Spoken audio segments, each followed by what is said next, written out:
So you're trying your best to overcome addiction, and you've gone a certain number of days without relapsing or getting back into the same old patterns, but you get these strong urges, just there inside you, and you just feel like going and getting back into the same old addictive pattern again and again. So how do you actually deal with this? So there are two approaches that you can take. One is an inside out approach, and the other one is the outside in. Now, to make it simple, to break it down, the inside out approach is identifying what reasons or why you're actually consuming alcohol, doing all the inner work, doing all the shadow work. So what I mean by that is basically why you get into addiction is you're trying to escape reality. You don't like to live in this present moment. It kind of feels boring. It kind of feels bland. And only when you consume something, some substance, some drug, some alcohol, or when you light up a cigarette, you feel something. And there's a reason why. Now, this may be due to so many situations that have happened in the past. This may be because something went off a long time ago. This may be childhood trauma, and you're compensating that. You've ignored all that stuff in the past, thrown it back, like how you throw these old clothes back inside your closet, hiding them. You don't want to confront them, and you just keep it trapped inside, and like a pressure cooker, it kind of piles up. And when the pressure piles up, you're unable to take it. You're unable to be in this present moment. So you try to escape it through alcohol, through drugs, through cigarettes, and through any form of addiction, through video games. You're trying to escape your reality. So how do you actually deal with this is figure out what is the reason why you're escaping reality. Now that is the inside out approach. All right. Now the next approach is outside in. So the outside in is, this is the most common approach that everybody does.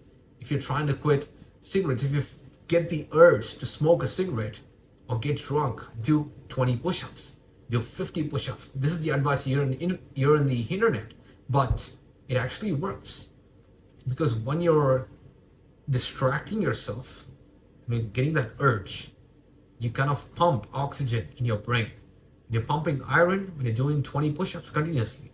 There's more breath that goes inside your system, and there's more oxygen which is absorbed into the brain. Now this is basically breath work.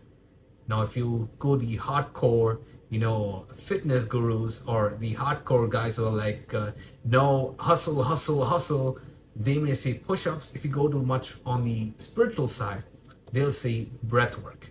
So basically what you have to do is let there be airflow, the flow of oxygen to your brain.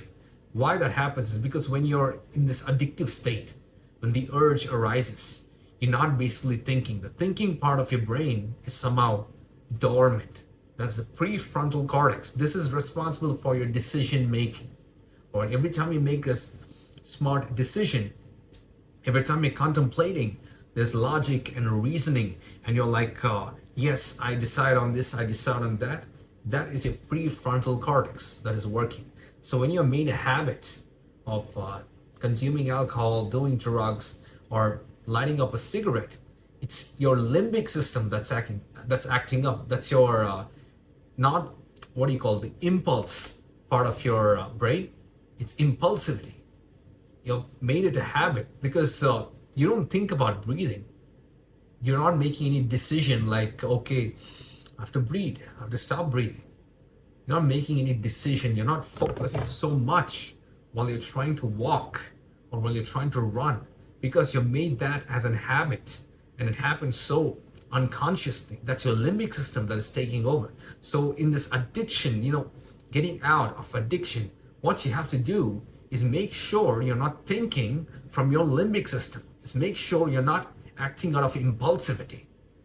And that you can achieve it by having more oxygen flow through your brain. That's why they tell, go run 2 miles if you feel the urge to smoke a cigarette. Because when you run, you put your body under pressure. And when your body is under pressure, it starts breathing in much more deeper. You breathe more. Like when you're running, it needs to survive. Body needs to survive. It's in a state of stress, so you intake more oxygen. So when there's more oxygen, and you run, after you finish running 2 miles, there's more oxygen in your brain, and then your prefrontal cortex start acting up, and your heart is beating faster, and now the urge to go get drunk or go shoot up drugs actually decreases by a substantial amount. All right, that is one of the outside in approaches that you can implement. And the next thing is, limiting your intake. Once you're doing the breath work, every time the urge arises, you start to analyze how much you're intaking. For example, if you're smoking 7 cigarettes a day and the next day you decide to quit smoking, it's not going to happen, because it is not natural for the body to go from 7 cigarettes a day to 0 cigarettes, or go from 25 shots every single day to 0. You condition your body to run or operate on a certain level of alcohol, nicotine, or any other form of substance. So when you suddenly stop it, the body goes under shock, and that's why people get withdrawal symptoms. So what you can do is slowly stop limiting the amount of intake that you're taking. So you're analyzing. So when there's more oxygen in your brain, when you're reduced the urge, all right, let's say you drank 4 shots every single day. So instead of pouring a shot of whiskey then and there itself, you go get some breath work. You can also sit in the comfort of your own room with open windows, and if there's airflow inside your room, make sure there's airflow inside your room, there's ventilation, and then you start taking deep breaths. Breathe in, breathe out, and trust me on this. If you do this for a much longer period of time, take in 10 deep breaths, and you actually feel the breath inside, you kind of get high from this experience, because when there's overflow of oxygen in your brain, it kind of feels like a high, and it feels good. All right. Now, I don't want you to become breath addicts. You don't want to do that here. So when you get that oxygen flow in your brain, then you start analyzing, okay, every day I'm taking 4 shots of whiskey, and now I'm going to reduce it to 2 shots a day. And then and there itself, you plan and you reduce it to 2, and then take a shot there. Because whenever you're going and drinking, or when the urge arises, you are not consciously drinking. It is you're doing it very unconsciously. It's like you're conditioning yourself, and your impulsivity is kind of taking you, and you're on autopilot. Basically, you're on autopilot. It basically just happens, you just pour a shot of whiskey, gin and tonic, nicely take it in. So from the outside in approach, the number one thing you do is breath work. Get that oxygen flow inside your brain. And the number 2 thing that you do is analyze and limit your intake. Drink with intention and limit your intake. And the third thing that you can implement is identifying trigger points. Usually, you simply don't wake up and drink. There are people who do that, but it's a very few percentage of people. So what happens is something triggers you. There's a trigger point, or there's a rise in your emotions. Your emotions are going like this. If it plateaus for a long time, you get the urge to drink. Oh my God, life is so boring. It's so bland, it's so plain. Let me pour a drink. Let me get high. And then when you're too excited, whoop, let me get high. If I'm excited now, if I'm high, I'll feel even better. And then when you're too sad, whoop, emotions are down. Oh my God, I'm so sad. Let me forget about this. Let me get high. And then you get high. So identify these triggers. And when these triggers come up, go back, do the breath work, get more oxygen in your brain. You can do push-ups, you can run 2 fucking miles, or you can just sit there and have large, deep breaths. Get that oxygen flow, and then become conscious. Switch from your limbic system, your impulsivity, to your prefrontal cortex, to your decision-making ability. When you switch to that prefrontal cortex decision-making ability, gain consciousness to that present moment. Be very present, and identify. You can even write down, record a voice note in your mobile phone or anywhere. just keep it in mind, like, how did you behave and why did you behave? What are the trigger points? And when you did the breath work, how did you feel? And after you did the breath work and you're present in this very moment and you're conscious about intaking the limited amount of alcohol from the previous day, note everything down. Now this side is very logical. It'll help you to read back and reflect upon how you can reflect upon how you acted and how you can develop yourself even more better, how you can improve. Now this is the logical side of things, all right? And that is the outside in approach. Now outside in approach, if you keep following only that, it's going to take a long time, but it works. And this works for the short term, but eventually you have to come inside and do the inner work. All right. Now, if you follow only the inside out approach, you can recover much faster and you'll have a much more sustainable long-term result. But once in a while, you'll find yourself dealing with those strong urges. All right. And when these urges come, you will have no idea how to deal with them. So that is why a best approach is combine both of them together. Combine the inside out, do all the inner work, and combine the outer work. So a good, timeline or the good step-by-step process would be, first, when you get that urge, take a deep breath in, do the breath work, let oxygen flow in your brain. Like, identify that urge. Don't subconsciously, unconsciously act out of impulsivity. Sit there, take a deep breath in, take a deep breath out. Get that oxygen flow inside your brain. Evaluate your surroundings. Is your surroundings very closed off? Are you inside this very, non-airflow type situation? Are you in a very crowded room? Get outside. You can start doing push-ups. You can go run 2 fucking miles. Get that oxygen flow. And when you get that oxygen flow, sit there with that urge.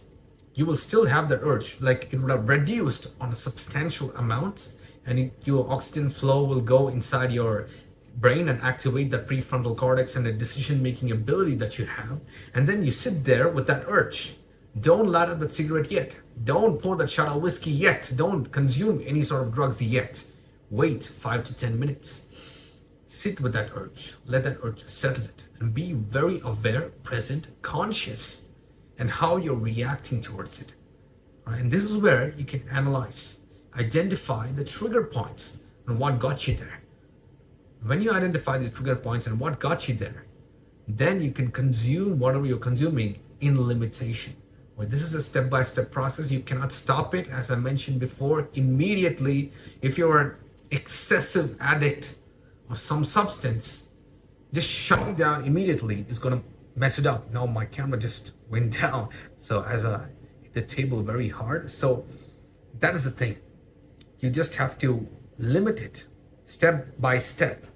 And when you limit it, all right, and then you consume whatever you're going to consume with full intentions, with full presence. Be present at the moment and accept, okay, I'm consuming this.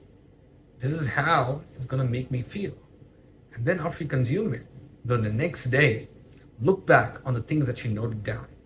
Look back and reflect upon, just think, sit down, close your eyes, take a deep breath in and a deep breath out, and notice how you reacted and how you behaved. And then you will notice, like, you didn't just do that out of hobby or passion. There's a reason why you acted that way, and then reflect upon why and dive deep into why you start consuming all these external substances to bring you some sort of high, some sort of pleasure, why you're escaping reality. And then you identify the situations that have put you in this state, let go of them. Sit down, and this is very uncomfortable, I know, but it is definitely worth it. Sit down, let go of all these traumatic pain points, all these events that have drove you to this situation. Because as a kid, as a child, you never needed any of these substances to be present at this very moment. So when you go consume all these drugs and you're in the state of alcohol, what happens is you're just being in that present moment. That's why people say, I consumed the weed, I took acid, I did shrooms, and I achieved enlightenment. I opened my third eye. So basically what they were is they were present at that very moment. They let go of what emotions keep holding them back inside. And when you let go of all the baggage, you're being in that very present moment, there's a spiritual download that happens. And this awakens you. That's why you reach the state of enlightenment. You can do this without consuming any external substance. It's all within you. You are more powerful than you can ever imagine. You're more powerful than what people tell you. You know, you're more powerful than these drugs. Just by breath work, being present at the very moment, letting go of all your baggage and trauma, you can receive a spiritual download that gets you awake, that gets you enlightenment, that takes you towards this, that impossible situation that you perceive can take you up high. It can even take you to heavens. You never know. You can become a God. There's God within you. All right. So tap into that God, tap into that positive light. Don't rely on these substances. So anytime the urge kicks in, follow these processes. Follow the step-by-step definitive processes that I've broken down in this video. And if you ever feel like it's the end of the world, like you have to consume the alcohol, don't try to fight it, all right? Don't try to fight that resistance. Don't try to embrace it. Take it and acknowledge, yes, I feel like this. And don't judge yourself. Don't feel guilty. And every time you get that urge, take it in limitation, and you slowly reduce it over a period of weeks, months, maximum 1 year. Sometimes it can take 2 years, but within 1.5 years, you can let go of any kind of addiction. There's a timeline from 9 months to 15 months. You can completely rewire your addictive state into something more productive. All right, so hope this helps. Anytime an urge kicks in, just follow these steps and unlock this amazing journey of life and start living, thriving, and growing at this very present moment.